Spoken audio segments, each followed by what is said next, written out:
విజ్ఞప్తి చేస్తాను కాంగ్రెస్ పార్టీ నుంచి. రైట్ సార్, ఇదే విషయంపై మనకు సంబంధించిన కొలుపుల అమరేందర్ గారి దగ్గరకు ఉందాం. బీఆర్ఎస్ పార్టీ అధికార ప్రతినిధి అమరేందర్ గారు, ప్రస్తుతం ఏదైతే ఉన్నదో మన మిత్రులు చెప్పినట్టుగా బీజేపీ ప్రభుత్వం ఖచ్చితంగా తమిళనాడులో అధికారంలోకి వస్తుందని జోష్యం చెప్పిన అమిత్ షా ఈ విషయంలో నార్త్లో అక్కడ కొంచెం బలం తగ్గునట్టుగా భావించి సౌత్ మీద దృష్టి పెట్టి ఈరోజు సౌత్ను పూర్తిగా కైవసం చేసుకునే ప్రయత్నం చేస్తున్నారు. ఇప్పుడు మన మిత్రులు చెప్పినట్టుగా తెలంగాణలో బీజేపీకి సెకండ్ బి టీం ఎవరైతే ఉన్నదో బీఆర్ఎస్ పార్టీ అని చెప్తున్నారు. ఆంధ్రప్రదేశ్లో బి టీం సంబంధించిన తెలుగుదేశం పార్టీ అని చెప్తున్నారు, జనసేన అని చెప్తున్నారు. ఈ విషయంపై మీరేమంటారండి? ఇంకో విషయం ఏంటంటే ఈరోజు ఖచ్చితంగా వెంకటరెడ్డి గారు చెప్పినట్టుగా సింగిల్ డిజిట్గా ఉన్న బీజేపీ అన్నమలై హాయంలో డబుల్ డిజిట్గా వచ్చింది. ఈరోజు డబుల్ డిజిట్ కాకుండా డబుల్ డిజిట్కి కూడా 25% కన్నా ఎక్కువ మార్జిన్తో బ్రహ్మాండంగా సాధించే విషయంపై ఈరోజు నాగేంద్రన్ కృషి చేస్తున్నారని చెప్తున్నారు. ఈ విషయంపై మీరేమంటారండి? అందరికీ నమస్కారం అండి. డిబేట్లు ఉన్న వాళ్ళందరికీ నేను వెంకటరెడ్డి అన్నకు చెప్తున్నా. ఎందుకంటే అమిత్ షా దగ్గర తర్వాత పోదాం. చాలా అద్భుతంగా చెప్పిండు. ఎందుకంటే వాళ్లకు ఈ ప్రజలను కానీ రాజకీయ నాయకులను కానీ భయపడి ఈ దేవుని పేరు చెప్పి అధికారంలోకి వచ్చారు. కానీ ప్రజల సంక్షేమ దృష్టిలో అధికారంకి వచ్చినటువంటి ఒక్క రాష్ట్రం కూడా లేదండి ఈ దేశం. ఇంకోటి ఏంటంటే వాళ్లకు ఈ సౌత్ ఇండియా అనేది ద్రావిడ్ కల్చర్. పెరియర్ రామస్వామి అనే వ్యక్తి ఒక గొప్ప రూపకల్పన చేసి వాళ్ళని ద్రావిడులను ఏకం చేసి వాళ్ళ భాషని వాళ్ళ బలం ఇచ్చినటువంటి గొప్ప వ్యక్తిని పట్టుకొని అక్కడ పోయి ఈయన నేను మారుస్తా అన్నాడు. ఇంకోటి ఏం చెప్తున్నా అంటే ఈ భారతదేశంలో మొత్తంలో అన్నిటికంటే ఎక్కువ దేవాలయాలు ఉన్నటువంటి హిందూ దేవాలయాలు ఉన్నటువంటి రాష్ట్రం ఏదైనా ఉందంటే తమిళనాడు. ఎందుకంటే నేను తమిళనాడు మొత్తం తిరిగి చూసిన. అయినప్పటికీ వీళ్ళని ఎందుకు దగ్గరికి రాణిస్తారంటే వాళ్ళకు ఒక కల్చర్ ఉంది, వాళ్ళకు ఒక సిస్టమ్ ఉంది, వాళ్ళకు ఒక పద్ధతి ఉంది.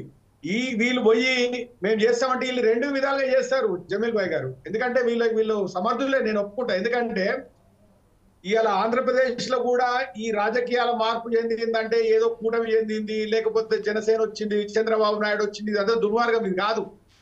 అప్పుడు ఆయన ఉన్నటువంటి సుజనా చౌదరి గారిని, డబ్బులున్న సుజనా చౌదరి గారిని, బ్యాంకులు ముంచిన సుజనా చౌదరి గారిని, సీఎం రమేష్ గారిని అప్పుడు దెబ్బ కొడితే వాళ్ళని రాజ్యసభకు ఒక పద్ధతి ప్రకారంగా తీసుకొని ఈడీ దాడులు చేసి వాళ్ళ మీద కేసులు పెట్టి వాళ్ళని లోబర్చుకున్న తర్వాత వీళ్ళంతా వాళ్ళ ఫైనాన్షియల్ సిస్టమ్ మీద అంతా దెబ్బ కొట్టిన తర్వాత ఇదొక రూపకల్పన చేసి వాళ్ళు దిగుతారు.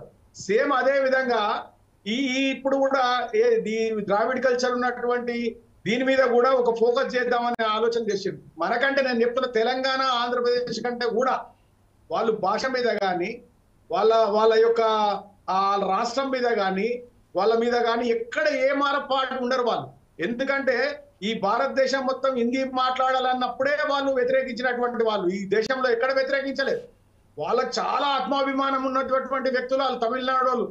ఎందుకంటే నువ్వు ఏ పార్టీ అయినా ఉండని కానీ ఈ పార్టీలో ఉండాలి. ఇక్కడ ఉన్న పార్టీలు ఏఐడిఎంకే ఉందా లేకపోతే డిఎంకే ఉందా అన్నట్టు ఉండాలి. కానీ భారతీయ జనతా పార్టీని వచ్చే ప్రసక్తి చెయ్యరు. ఇట్లాంటి కలిబోలి మాటలు చెప్తారు. వీళ్ళకు ఉన్నది ఒకటే, ఇప్పుడున్నటువంటి కేంద్ర ప్రభుత్వంలో ఉన్నటువంటి ఈడీ దాడులు, లేకపోతే వీళ్ళ మీద ఇంకేమైనా దాడులు చేయడం, మత విద్వేషాలు రెచ్చగొట్టడం, లేకపోతే ఒక పార్టీని అంతా కొల్యూట్ చేసి మొన్న షిండే గారిని చేసిండ్రు, ముఖ్యమంత్రిని చేస్తా అని చేసిండ్రు, ఏకనాథ్ చేసిండ్రు. ఆయన లాస్ట్ కు ఈ మధ్యకాలంలో చూసినాం, ఆయన రాగానే పోయిండు, ఆయన దింపేసి వీళ్ళు ఎక్కిరు. ఇట్లాంటి కుసంస్కృతి ఉన్నటువంటి వ్యక్తి. నిజంగా హిందుత్వ పార్టీ అంటే మన అక్కడ ఏం గెలవాలి? శివసేన గెలవాలి. శివసేన హిందుత్వమే కదా.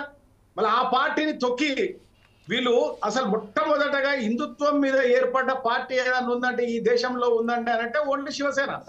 అట్లాంటి పార్టీని కూడా తొక్కి వీళ్ళు విభజించి పాలించినటువంటి వ్యక్తులు రేపు అక్కడ కూడా ఇట్లాంటి దాడులు చేస్తారు. కానీ తమిళనాడులో కానీ, రేపు తెలంగాణలో కానీ, కేరళలో కానీ, ఈ ప్రాంతాలు, గోవాలో కూడా అపరిస్థితి తెచ్చిరండి వీళ్ళు. గోవాలో కూడా విభజించి పాలించి చేసిరు. పారేకర్ గారు రాకముందు అన్నిటి పార్టీలని కొనుక్కోవడం, వాళ్ళని భయభ్రాంతులను చేయడం, లేకపోతే వీళ్ళు సిస్టమ్ చేయమనండి. ఇప్పటికి కూడా నేను ఏమంటున్నా, మీకు మొన్న నేను కొంచెం ఆరోగ్యం బాగాలేకుండా కొన్ని మీరు సబ్జెక్టులకు రాలేదు.